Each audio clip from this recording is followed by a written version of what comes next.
the Beatles story.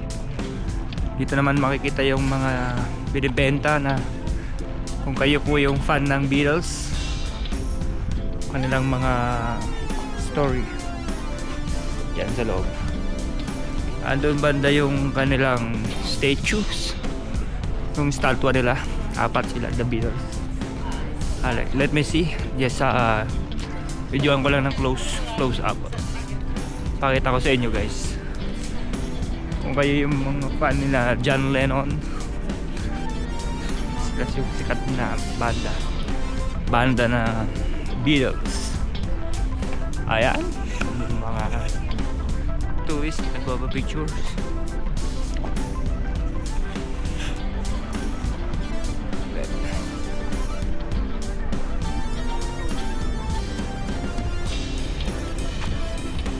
Ayan yung Beatles.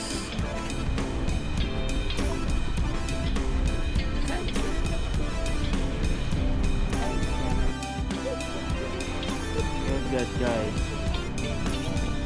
Architecture here in Liverpool. Ganda diba? Liverpool.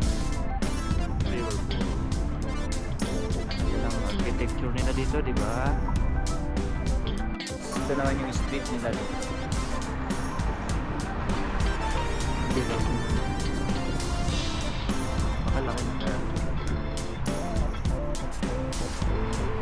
Actually, Liverpool nga pala guys, part ng United Kingdom. Great place. Lawit na yun.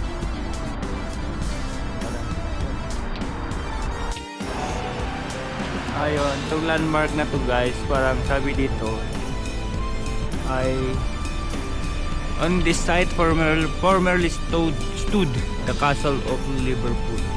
So parang dito nakatayo dati yung castle ng Liverpool. Galing. Yun yung kasaysayan nitong square na to. They called it Derby Square for now. Yun yung kasaysayan ng Liverpool. Itong ano na to, itong corner na to. Yan. Yan doon banda naman, papunta doon yung city center. Maraming tao. Doon parang may church doon. Ito naman guys, sabi dito, over the years daw, the United Kingdom used this technique as a surveillance tool. This hummingbird, this is the hummingbird clock. This they call them hummingbird.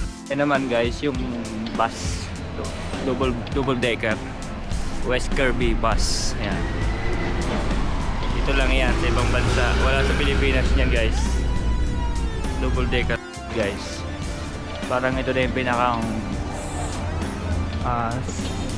sentro. Doon sa kabila may Dunkin Donut. Dito naman parang mamall. May apuntahan ko yan. Dito muna tayo. May Dunkin Donut doon, may Papa-Ice. Ayan yung Dunkin Donut, may Papa-Ice doon. Parang BGC High Street yung dati niyan. May tumutugtog si Kuya with the dog.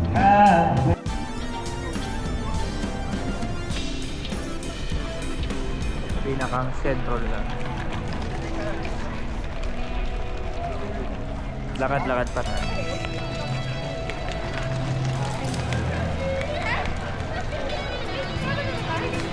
Ang lang mapagpapalitan ng pera, gugutom na ako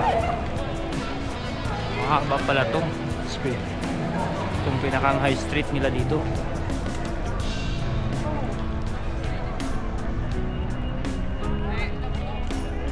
This way, running there.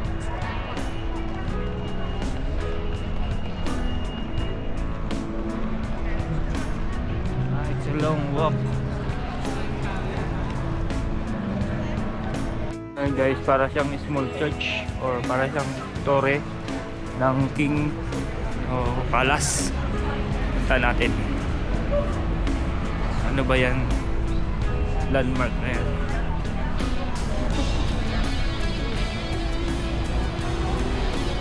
Small landmark.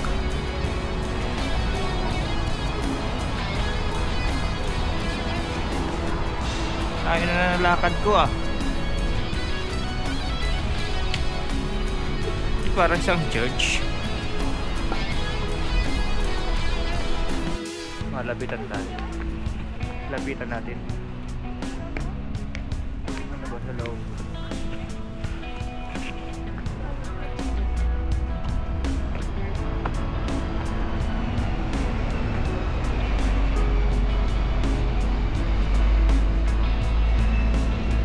What's the church?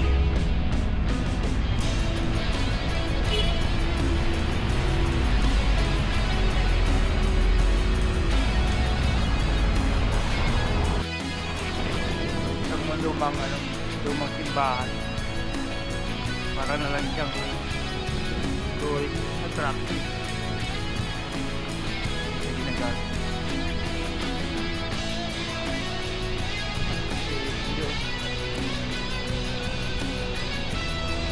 Siyempre ko.